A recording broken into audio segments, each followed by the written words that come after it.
Dores na mão. Um dos problemas que mais nos chega à clínica, principalmente em atletas de raquete, quer seja ténis ou pádel, e que muitas vezes temos dificuldade em solucionar. Isto porque a mão é uma articulação mais pequena, mais débil e muitas vezes temos dificuldade em perceber a origem da dor. Hoje, o que vamos fazer é apresentar um caso clínico de forma a perceber como é que a mão é influenciada por outras estruturas e como é que muitas vezes, tratando estas estruturas, conseguimos resolver o problema na própria mão. Para quem não me conhece, o meu nome é Bruno Abreu, sou fisioterapeuta, tenho um vasto leque de formações, sendo que agora trabalho mais com fisioterapia avançada, porém procuro sempre ter um raciocínio clínico avançado, interligando conceitos de terapia manual com fisioterapia invasiva e procurando sempre tratar a causa da dor e não apenas unicamente a dor. Como referi anteriormente, hoje vamos falar sobre dores na mão em atletas de raquete e neste caso vou apresentar o caso clínico de uma paciente, uma atleta de pádel que chegou até mim com dores no dorso da mão. Esta dor no dorso da mão aparecia normalmente em movimentos de forehand, ou seja, quando tinha que fazer flexão do punho e por norma não aparecia no início do treino ou do jogo, aparecia sempre no final. O que é que verificamos? E partindo já para a avaliação. Após avaliarmos com a ecografia, vimos que não possuía qualquer lesão estrutural. Eu também não tinha lesões prévias, quer seja na mão, no cotovelo ou ombro. Tinha sim apenas um desconforto ligeiro na cervical. Conciliando a avaliação ecográfica, que, como já tinha referido, não apresentava nada, assim como contextos clínicos no próprio punho, que também deram negativos, procedemos mais a uma avaliação global. E eu, no que toca à mão e ao punho, raramente foco-me em tratar esta própria estrutura. Porquê? E pegando já aqui neste conceito. Um modelo de raciocínio clínico que eu gosto muito de usar é o modelo da interdependência regional. O que é que este modelo diz de forma muito sucinta? Que entre as diversas articulações, como a coluna torácica, cervical, lombar, anca, joelho, pé, e neste caso também cotovelo e mão, há uma interdependência entre estas articulações. O que é que isto quer dizer? As diferentes articulações vão ter diferentes preferências a nível de estabilidade e de mobilidade. Por exemplo, a cervical é uma articulação que vai exigir mais estabilidade. Por outro lado, a torácica, para se manter saudável a longo prazo, vai necessitar mais de mobilidade. E aqui eu aplico muitas vezes, quando alguém chega até mim com uma dor na mão ou no punho, este modelo. Porquê? Porque muitas vezes a mão e o punho estão a sofrer e estão em sobrecarga por consequência, quer seja do cotovelo, quer seja do ombro ou do tronco. E o que é que percebemos neste caso, nesta atleta? E correlacionando com a dor no forehand, muito importante. No movimento forehand ocorrem, diremos, primariamente três movimentos. O primeiro vai ser a própria flexão da mão e do punho, certo? O segundo vai ser a rotação interna do ombro com rotação, neste caso, para a esquerda do tronco e primariamente rotação torácica à esquerda. Por último, será a rotação interna da anca esquerda. Neste caso, nesta atleta, não pegamos neste fator. O que é interessante perceber? Que, neste caso, e nesta atleta, tinha um déficit muito acentuado de rotação interna do ombro direito e um déficit muito acentuado de rotação do tronco à esquerda, neste caso, rotação torácica à esquerda. E a nível de mobilidade do punho, e não falando da mão, do punho em si, que, a nível de movimento acessório, verificava-se um pequeno déficit de posteriorização dos ossos do carpo.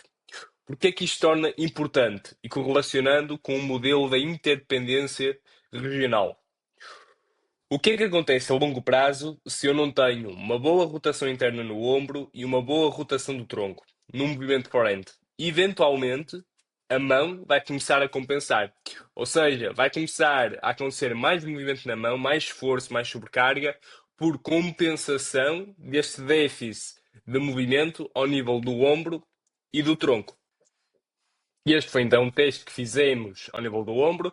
Verificamos que tinha um déficit muito acentuado de rotação interna e também ao nível da coluna torácica verificava-se um déficit de rotação do tronco. Neste caso, de rotação para a esquerda. Neste caso não é a atleta em si, mas e este não é o melhor exemplo, porque esta senhora realizou o teste bastante bem, mas o que se via é que rodava bastante bem para o lado direito, porém, quando pedíamos a rotação à esquerda, ficava quase a meio, ficava nesta linha. E isto, novamente, correlaciona-se com o movimento forehand. Isto porquê? Porque no movimento forehand vai ter então que acontecer uma boa rotação torácica à esquerda para que a mão não seja exposta a uma sobrecarga maior do que deveria.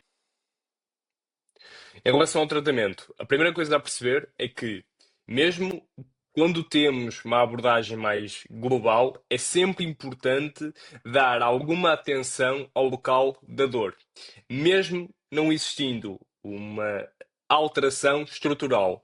O que é que eu quero dizer com isto? Muitas vezes, apesar de não existir propriamente um dano tecidual, existem adaptações ao nível do sistema nervoso. Isto é, o cérebro, estando tanto tempo a interpretar que ali há dor, vão ocorrer adaptações neurais. O que é que eu gosto de usar, e isto foi uma técnica que a atleta referiu, contribuiu bastante para a melhoria, foi a neuromodulação. Isto porque com a neuromodulação nós vamos conseguir desensibilizar toda a região da mão para depois tornar muito mais fácil e prático trabalhar a nível proximal, neste caso o ombro e o tronco. Por isso conseguimos conciliar aqui o trabalho de desensibilização da dor com o trabalho de mobilidade. Neste caso, o que fizemos foi neuromodulação e associamos eletroacupuntura, por assim dizer, ou seja, trabalhamos o nervo radial com os sensores da mão e dedos, e este foi o trabalho inicial, foi a primeira abordagem. Depois de fazermos esta primeira abordagem, aí sim, partimos para o trabalho de mobilidade do tronco e do ombro.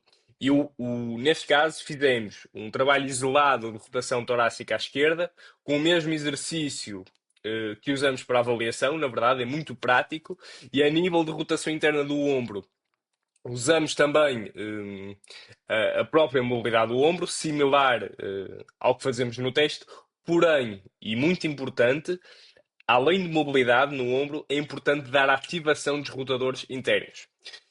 Isto porquê? Quando o corpo deixa de ter mobilidade numa articulação durante um longo período de tempo, vão ocorrer adaptações que vão para além da mobilidade. O que é que isto quer dizer? Se o meu ombro não é exposto a rotação interna durante um mês ou 2 meses, ou neste caso, a uma amplitude final de rotação interna, ele, além de não ter mobilidade, também já não vai ter força nessa amplitude.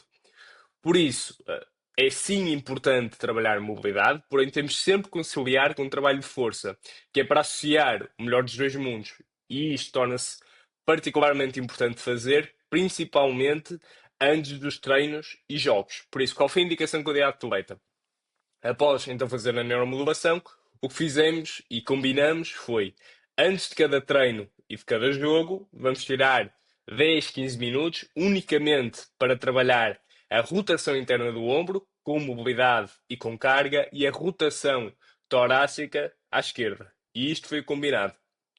Na própria sessão, a atleta não tinha dor. Ou seja, não conseguimos dar nada como referência para perceber se havia melhorias ou não.